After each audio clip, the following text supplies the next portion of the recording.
গল্পগুলিতে আজ শুনবেন সুনীল গঙ্গোপাধ্যায়ের একটি ছোট গল্প, ওরা এই পৃথিবীর কেউ নয়।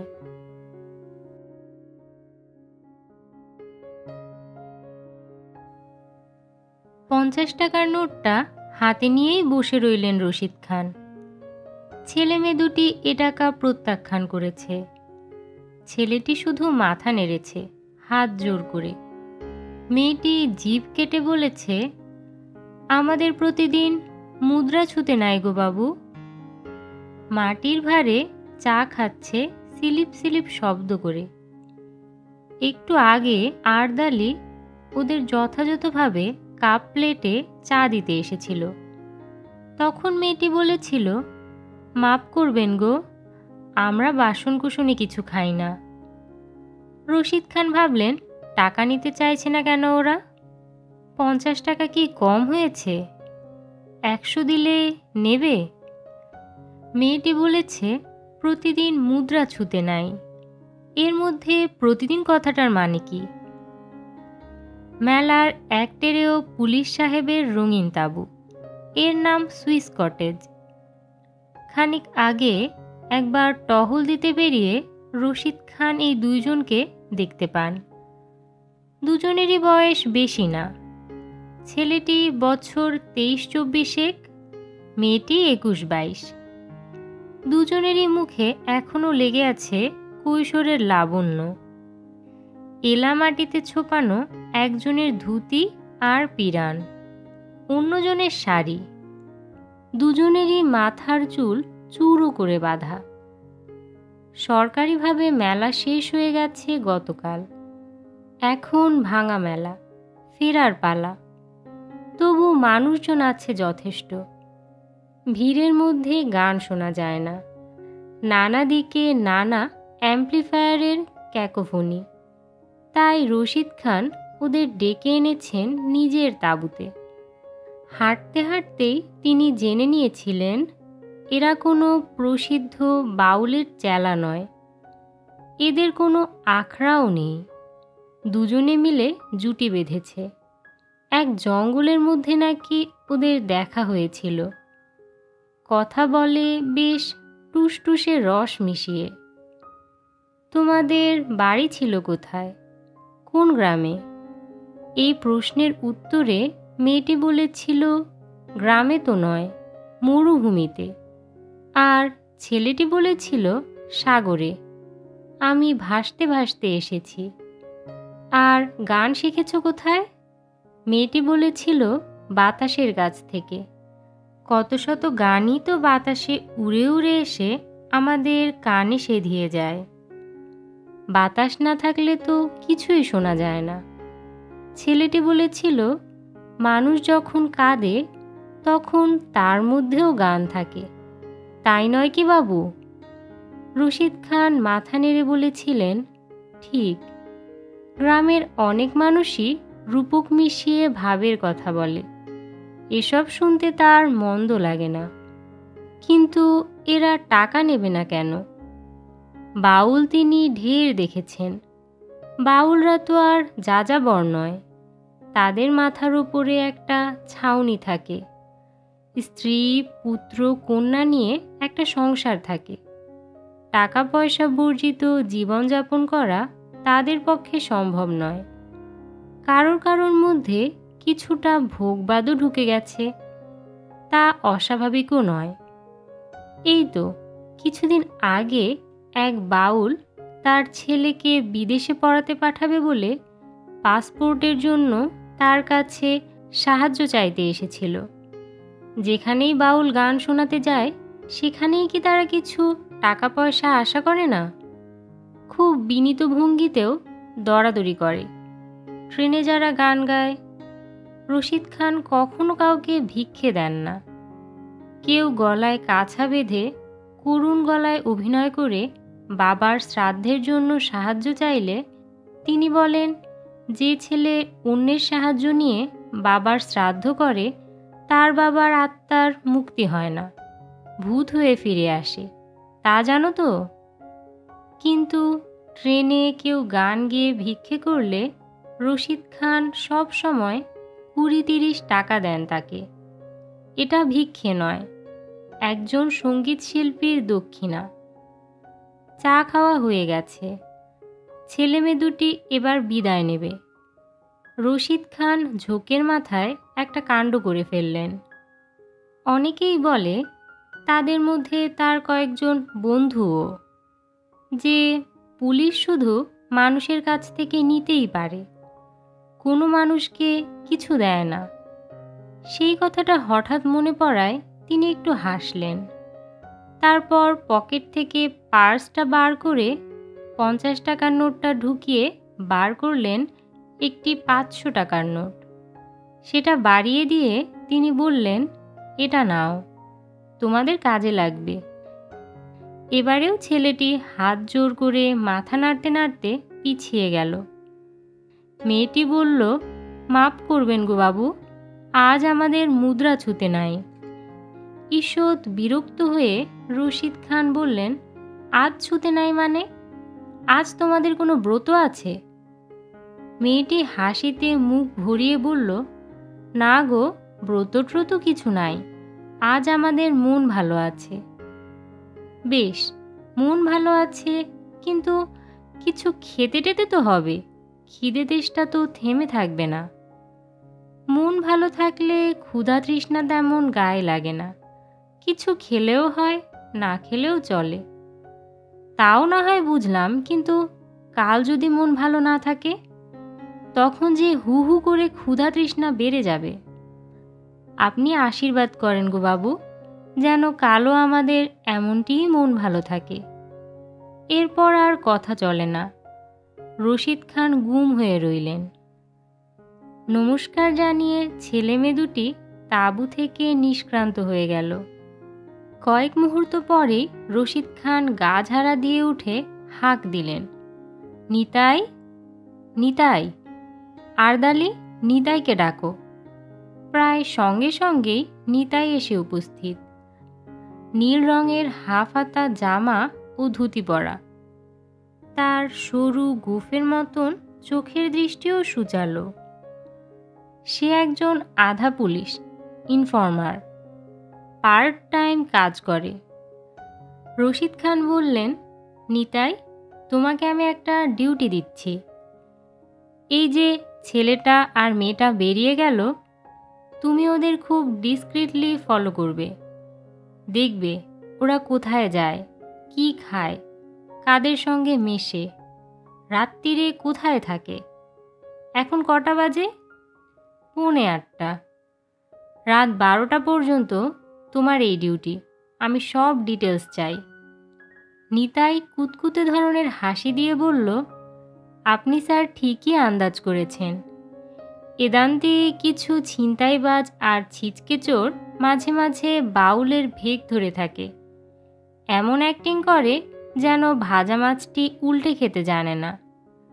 আপনার স্যার অভিজ্ঞ চোখ। রশিদ খান বললেন, বটে। সেরকম কাউকে কাউকে তুমি চেনো নিশ্চয়ই? নিতাই বলল, তা তো আলবৎ চিনি, কয়েক বেটাকে ধরিয়েও দিয়েছি। আপনার নিশ্চয়ই মনে আছে স্যার, গত মাসে এক ডাকাতির আসামি আবার ধরা পড়ল। একবার পুলিশের ভ্যান থেকে লাফিয়ে পালিয়েছিল। সে বেটাও তো আলখাল্লা পরে ঘাপটি মেরেছিল এক বাউলদের থেকে। আমি দূর থেকে আঙ্গুল দেখিয়ে রশিদ খান জিজ্ঞেস করলেন, এই ছেলেমেয়ে দুটোও সেই দলের? নিতাই বলল, তা এখনও ঠিক বলতে পারবো না স্যার, এরা লাইনে নতুন এসেছে, আগে দেখিনি। তবে জানি ছিনতাইবাজদের যে রিংটা আছে, তারা এখন বেছে বেছে অল্প বয়সীদের রিক্রুট করছে। রশিদ খান বললেন, যাও, আর দেরি করো না, যদি ওরা হারিয়ে যায়। নিতাই চলে যাবার পর রশিদ খান অধস্তন্য কর্মচারীদের সঙ্গে জরুরি কথাবার্তায় ব্যস্ত হয়ে পড়লেন। আজ ভাঙা মেলাতেও 3টি ছিনতাইয়ের কেস ধরা পড়েছে, 2টো ধরা পড়েনি। একটা বাচ্চা মেয়ে হারিয়ে গেছে। একটা দোকানের ক্যাশ থেকে চুরি হয়ে গেছে 37,000 টাকা। এই সময় ওই ছেলে মেয়ে দুটির কথা তিনি ভুলে গেলেন, অথচ মনেও রাখলেন। অর্থাৎ মনের উপরের স্তরে শুধু কাজের কথাবার্তা, আর ভেতরের স্তরে গাঁথা রইল ওদের মুখচ্ছবি। 9:30টার পর তিনি একলা থাকতে চান। এ সময় তার কয়েক পাত্র হুইস্কি না পান করলে চলে না। ক্যাসেটে উচ্চাঙ্গ সঙ্গীত বাজে। পুলিশের পরিচয়ের বাইরে তিনি একজন সঙ্গীতপ্রিয় মানুষ এবং শখের কবি। রশিদ খান তার হেডকোয়ার্টারে বেশি থাকেন না, প্রায়ই ট্যুরে যান এদিক সেদিক। পরিবারে যে তার সেরকম কিছু অশান্তি আছে তা নয়, ঘুরে বেড়ানো তার নেশা। বিভিন্ন ডাক বাংলোয় কিংবা তাঁবুতে থাকা তার বেশ পছন্দ। অনেক সময় তার কয়েকজন বন্ধুও সঙ্গে থাকে। এবারেও 2জন কবি বন্ধু ছিল। তারা ফিরে গেছে সন্ধ্যের একটু আগে। রাত্রি জাগরণেও তার ক্লান্তি নেই। যথেষ্ট হুইস্কি পান করলেও তিনি সহজে বেইখতিয়ার হন না, বরং তার কান তখন অনেক বেশি স্পর্শকাতর হয়, গান বেশি করে মর্মে যায়। রাত 12:50 নিতাই তাঁবুর বাইরে থেকে সন্তপর্ণে মৃদু গলায় ডাকল, স্যার, স্যার। ভেতরে এসে নিতাই যে রিপোর্টটা দিল তা বেশ সংক্ষিপ্ত এবং মামুলি। সত্যতার প্রমাণ দেবার জন্য সে একটা ছোট খাতায় লিখে এনেছে, 8:25, রথতলার টিউকলে জলপান আবার হাঁটা। এক জায়গায় 2টো লরি অ্যাক্সিডেন্ট করেছে, ওরা দাঁড়ায়নি। 9:10, একটা গাছতলায় বসল। 11:15 আবার হাঁটা, সাইড রোড দিয়ে ব্যাক করেছে। বাকিপুরের যে পুরনো শিব মন্দিরের চাতাল, বসল গিয়ে সেখানে। আরও কয়েকজন শুয়েছিল, ওরা খানিকটা দূরে। তারপর 12:05 পর্যন্ত নিতাই ওদের ওয়াচ করেছে। না, গাঁজা খায়নি, অন্য কোনো লোকের সঙ্গেও কথা বলেনি, কোনো খাবারও খায়নি। যতদূর মনে হয় হয়তো একটা পুটলিতে চিড়েমুড়ি থাকতেও পারে। রশিদ খান জিজ্ঞেস করলেন, শিব মন্দিরের চাতালে গিয়ে শুয়েই ঘুমিয়ে পড়ল?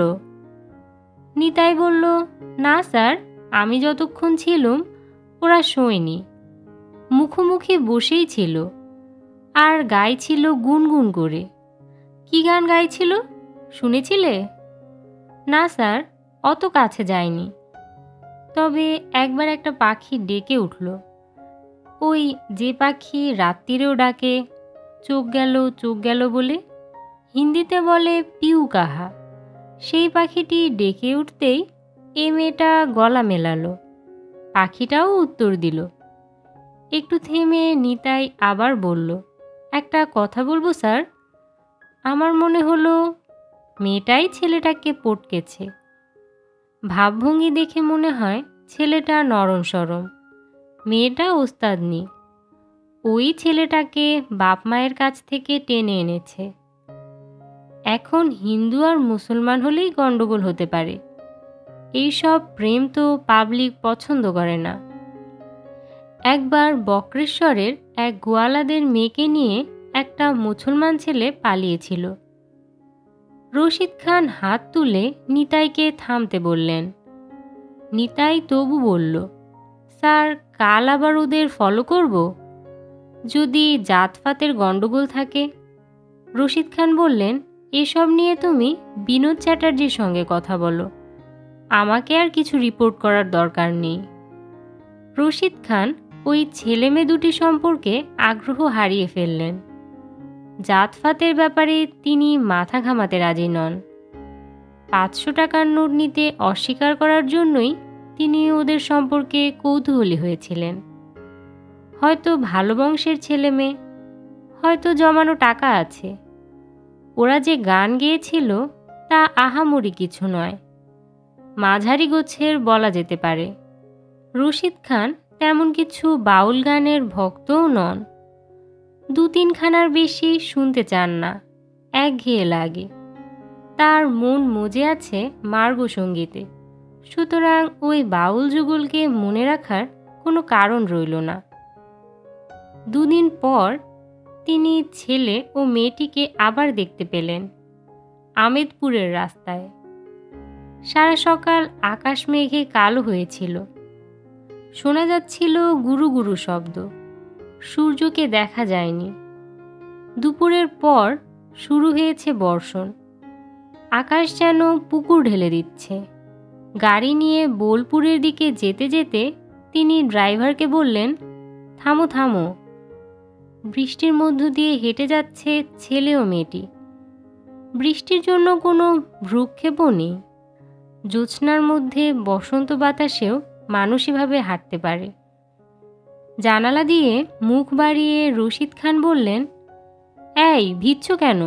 উঠে এসো, উঠে এসো। দুজনেই হাসি মুখে তাকালো তার দিকে, হাত তুলে নমস্কার করল। রশিদ খান আবারও বললেন, উঠো, গাড়িতে উঠে এসো।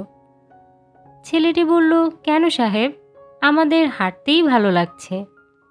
রশিদ বলল, তা বলে এভাবে ভিজবে? অসুখ করবে যে। মেয়েটি বলল, এই যে গাছগুলো ভিজছে, ওই যে মাঠে কয়েকটা গরু, ওরা ভিজছে, ওদের তো কোনো অসুখ করে না। গাড়িতে অন্য পুলিশরা হেসে উঠল।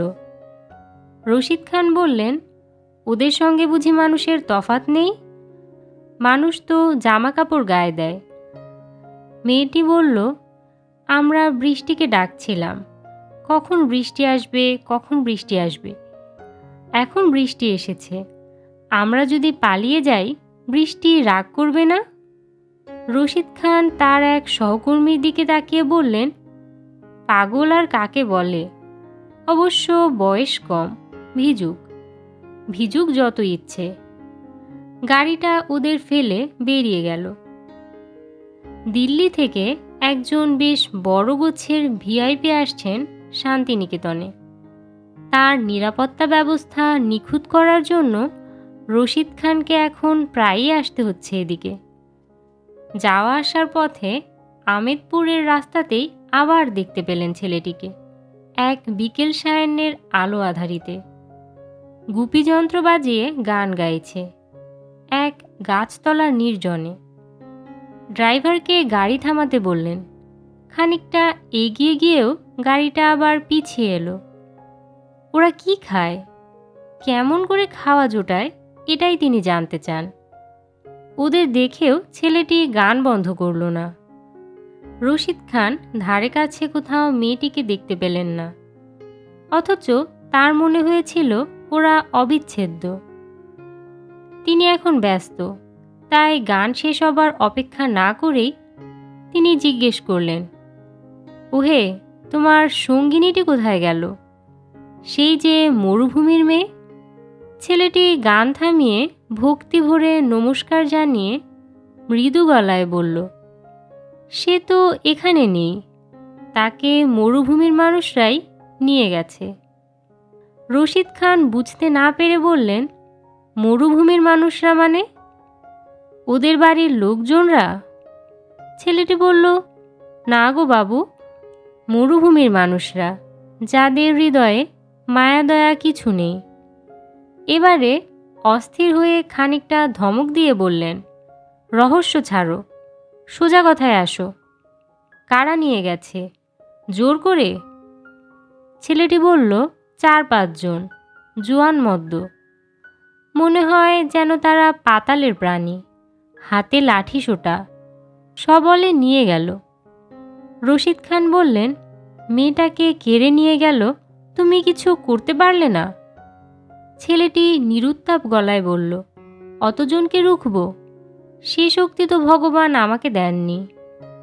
আপনি থাকলে পারতেন। রশিদ খান বুঝলেন এ প্রশ্নটি করা তার উচিত হয়নি। এ ছেলেটাকেও যে খুন করে রেখে যায়নি সেটাই আশ্চর্যের। কখন এটা ঘটেছে? আজকের দিনটা গেল, কালকের রাত, তারপরের দিন যখন শুরু, সবেমাত্র পাখি ডেকেছে। তুমি এর মধ্যে আমাকে খবর দাওনি কেন?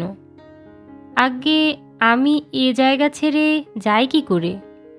সে যখন ফিরে আসবে তখন যে আর আমাকে খুঁজে পাবে না। রশিদ খানের চোয়াল শক্ত হয়ে গেল। ফিরে আসবে? ওরা আর ফিরে আসে না। নারী হরণের ঘটনা সম্প্রতি বেড়েছে। মেয়েটির তেমন কিছু রূপের জেল্লা না থাকুক, শরীরটা তো বাঁকাচোরা নয়, সুস্বাস্থ্যের একটা দীপ্তি আছে। ওইসব লোকদের চোখে সে শুধু লোভনীয় নারী মাংস। আজকাল গাছতলার নিচে পথিকরাও ঘুমোয় না। ধরে নিয়ে গিয়ে শুধু ধর্ষণ নয়, তারপর খুন করে ফেলাটাও এখনকার রেওয়াজ। 6-7 বছরের মেয়েকেও ধর্ষণ করে, তাতেও আনন্দ পায় না। আনন্দ টানন্দ কিছু নয়। সে বোধ যাদের থাকে তারা রক্ত দর্শন করে না, ধর্ষণের পর বিক্রিও করে দেয়। অনবরত জ্যান্ত মেয়ে শরীর চালান যাচ্ছে দেশ বিদেশে। প্রথমে ছেলেটার উপরেই খানিকটা রাগ হলো তার। এ ছেলেটা এত অপদার্থ কেন? শুধু কাব্য করলে চলে? সঙ্গিনীর নিরাপত্তার কথা না ভেবে মন্দিরের চাতালে কিংবা গাছতলায় শুয়ে থাকছে, এ তো ওদের লোভ দেখানো। তিনি কর্কশ গলায় বললেন, থানাতেও খবর দাওনি, শুধু এখানে বসে থাকলে চলবে? ছেলেটি বলল, আমার তো অন্য কোথাও যাবার উপায় নেই। সে এখানেই ফিরে আসবে যে, এখানেই আবার দেখা হবে। যারা জোর করে তাকে ধরে নিয়ে গেছে তাদের হাত ছাড়িয়ে সে ফিরবে কি করে? ফিরতে তো তাকে হবেই। যদি বাঁধন ছিঁড়তে না পারে তাহলে বাঁধনের মধ্যেই সে ডুব দেবে। ধরো যদি সত্যিই সে ফিরে না আসে? বললাম তো বাবু, কোনো বাঁধনই তাকে ধরে রাখতে পারবে না। শরীরটা পড়ে থাকবে, কিন্তু সে আর থাকবে না সেখানে। আর তাই যদি হয় তাহলে সে খবরও আমি ঠিক পেয়ে যাব। এখানে বসে বসেই পাবো, বাতাস শুনিয়ে যাবে। তখন আমি আর এখানে বসে থেকে কি করব? এই খাঁচা থেকেও পাখিটাকে উড়িয়ে দেব। রশিদ খান মনে মনে বললেন, এ যে দেখছি এ যুগের রোমিও জুলিয়েট। আদিক্ষেতা আর কাকে বলে? তারপরেই তিনি তার সহকর্মীদের দিকে ফিরে তীব্র ঝাঁঝের সঙ্গে বললেন, বিনোদবাবু, আপনারা কি করতে আছেন? প্রায় প্রত্যেক দিনই যে একটা দুটো মেয়েকে তুলে নিয়ে যাচ্ছে। আরও গলা তুলে রশিদ খান বললেন, জেনারেল সিচুয়েশন যে এত খারাপ হচ্ছে সেটা আপনারা দেখবেন না? এফআইআরের নিকুচি করেছে। ক্রাইম হবার আগে প্রিভেনশনও বুঝি পুলিশের কাজ নয়? সেসব বুঝি ভুলে গেছেন? শুনুন, আমি আপনাদের ঠিক 48 ঘন্টা সময় দিচ্ছি। এর মধ্যে মেয়েটাকে খুঁজে বার করতেই হবে। আগে দেখুন কাছাকাছি তার বডি পাওয়া যায় কি না। যদি না পাওয়া যায়, ওয়েল অ্যান্ড গুড, তাকে কোথাও আটকে রেখেছে পাচার করার জন্য। সেই সব গ্যাংয়ের যে কোনো একটাকে ধরুন। আপনারা চেনেন, আমি জানি। ওরা একদমই মেয়েগুলোকে অনেক দূরে নিয়ে যায় না, থেমে থেমে যায়। ওদের অনেক হাইড আউট থাকে।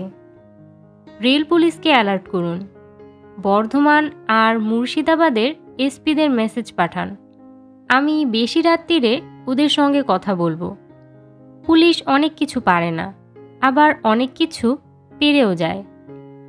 যা পারে না তা বোধহয় পারতেও চায় না, আর যা পারতে চায় তা পেরে যেতে দেরি হয় না। 48 ঘন্টার একটু আগেই সেই বাউল সঙ্গিনীটিকে উদ্ধার করা হলো হেতমপুরের এক পোড়া বাড়ি থেকে।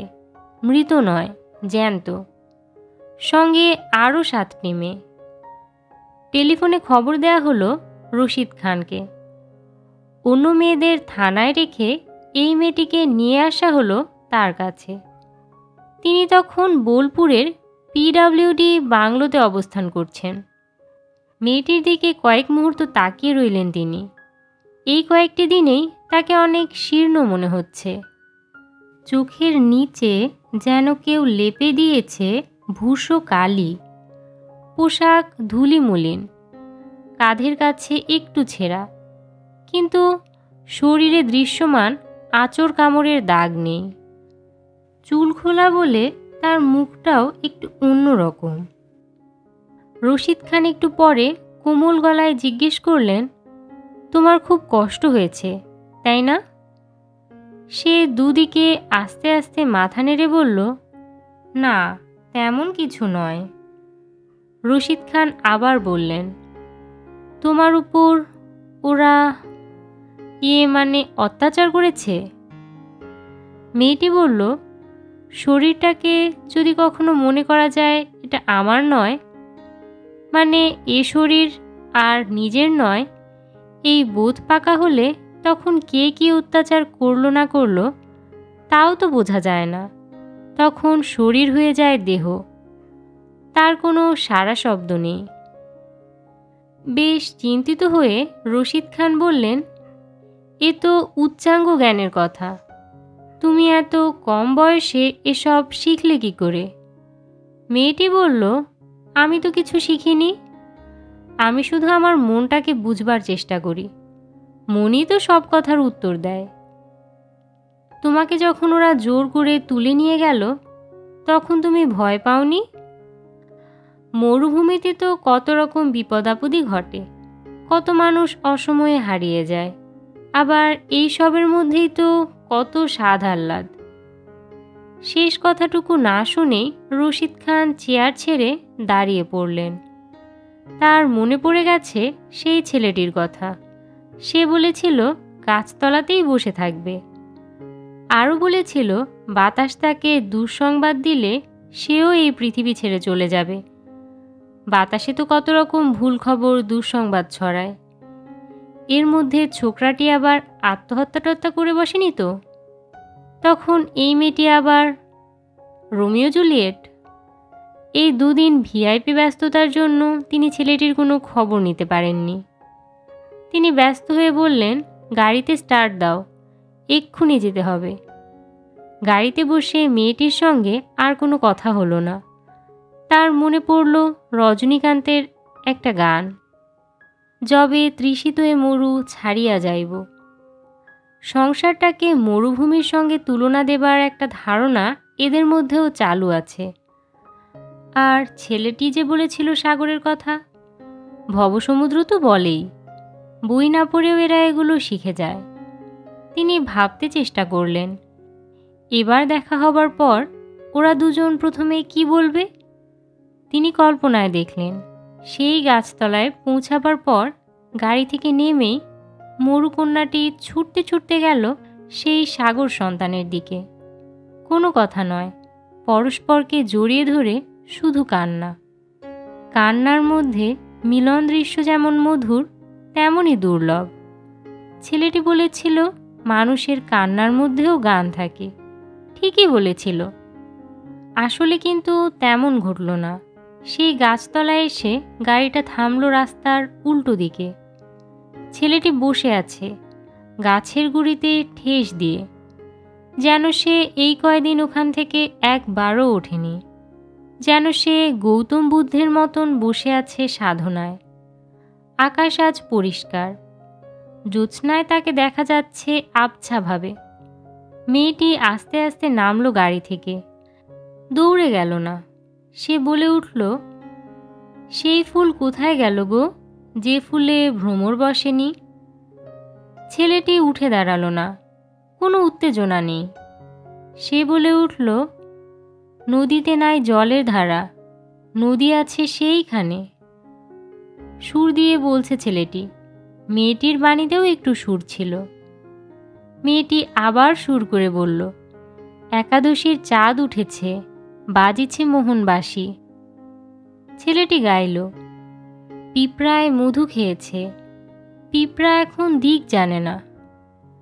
মেয়েটি গাইল, অচিন দেশের নাইয়া এখন নাওয়ের মধ্যে ঘুমায়।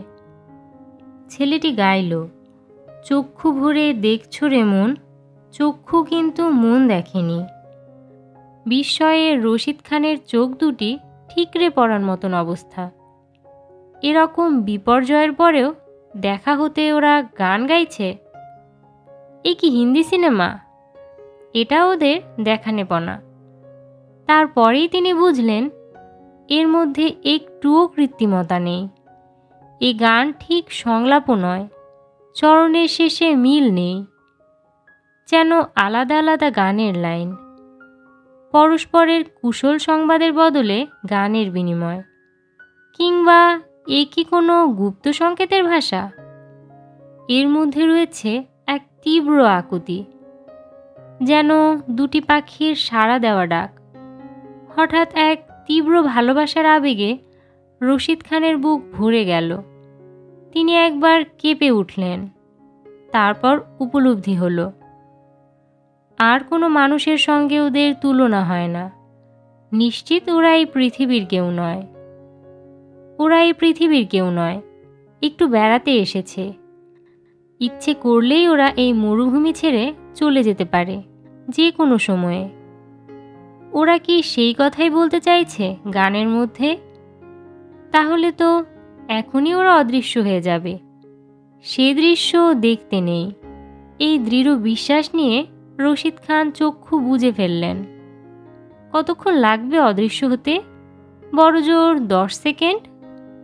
তার মধ্যেই ওরা দুজন দুজনকে ছুঁয়ে ফেলবে হাত বাড়িয়ে।